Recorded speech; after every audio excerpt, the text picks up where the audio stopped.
It may be helpful to know that I myself am a public health professional working in large-scale public health initiatives for about the last decade. And in the limited time that we have today, I'm going to be able to just touch briefly on some of the key concepts. I highly encourage you to do a deeper dive through the supplementary materials that we are providing that Jess will link. But I'm going to talk about three things, as Jess said: emergence, consent-based governance, and system leadership.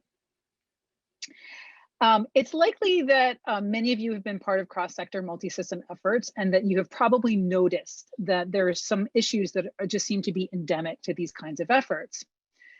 One of the things that's true about them is that they are often complicated because they might be set up to address maybe straightforward evidence-based interventions, but what you end up having to actually address are these complex community issues that no one organization has ever really been able to address successfully, like poverty, substance misuse, racism. Often, if they have strategic plans, they are too off. Those plans are behind the work. They're rigid and limited in their ability to make impact because they can't keep pace with the shifts, like the development of new initiatives, the sunset or change of core services, or a global pandemic, for example. And if people have been around for a while and they're like, oh, you can't really have a strategic plan for this kind of emergent work, people are confused because they're like, what are we doing and why are we doing it? And so they don't really have enough structure to be able to get it moving and spend a lot of time talking and less time in action. So the structures of leadership, that kind of critical piece, the structures of leadership, keep innovations in the wings rather than as a source of understanding the real needs and complex systems change. And so the best ideas in complex systems often don't come from the so-called experts. So that all of those characteristics are characteristics of emergence. And these challenges are part of this kind of complex work. So when you try to make change in lasting communities, you confront these kinds of complexity, and the nature of complexity is emergence. So the structure that Circle Forward has found most successful is the development of consent-based governance structure. The critical piece here is that by using the principle of consent, we can balance individual rights or individual insights, wisdom, the objections of members and their organizations with our greater purpose, which is to do the work that no one organization can do alone.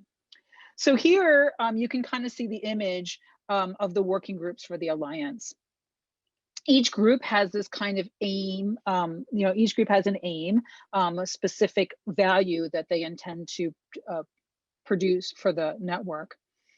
And that aim also sort of represents their kind of more autonomous zone of decision making, so that decision making inside of their aims is decentralized. But I think we have another image of the decision making structure.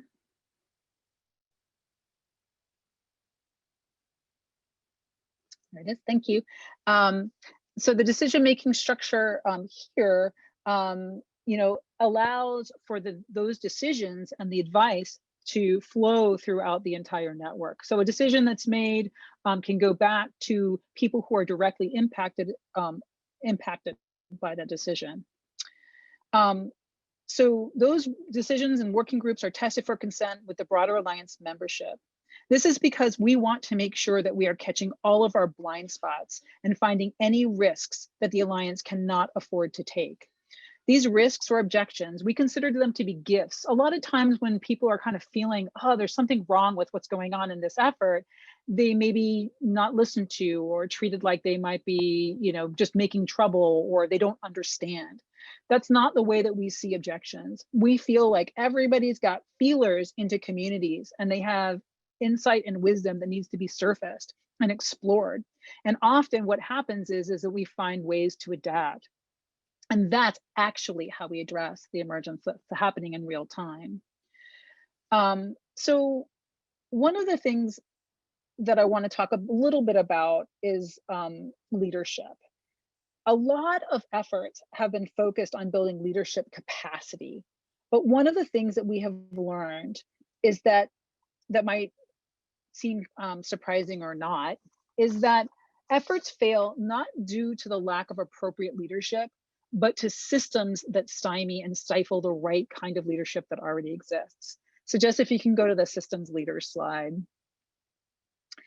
Um, there we go. Circled forward is involved in developing this type of governance system because good leaders are necessary, but they're not sufficient in and of itself to shift systems. You can have all of the best leaders in the room, which the Alliance has just kind of got an embarrassment of riches in terms of its wonderful leadership across your state, the wonderful state of Alaska.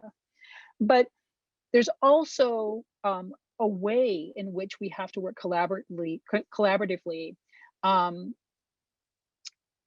And that requires a different leadership practice, which you can see here when you look at the practices are very accessible to all of us. These practices were developed by Peter Senge, a professor at MIT, and his colleagues in the Dawn of Systems Leadership, which is in your handout. And it's really critical that we create and keep systems so that this kind of leadership can emerge. One of the things that's harder for networks to do is to help others see the system. And that's where great partners like UAA come into play in helping to do the kinds of assessments that feed our understanding of the pieces and parts at play in the complex system.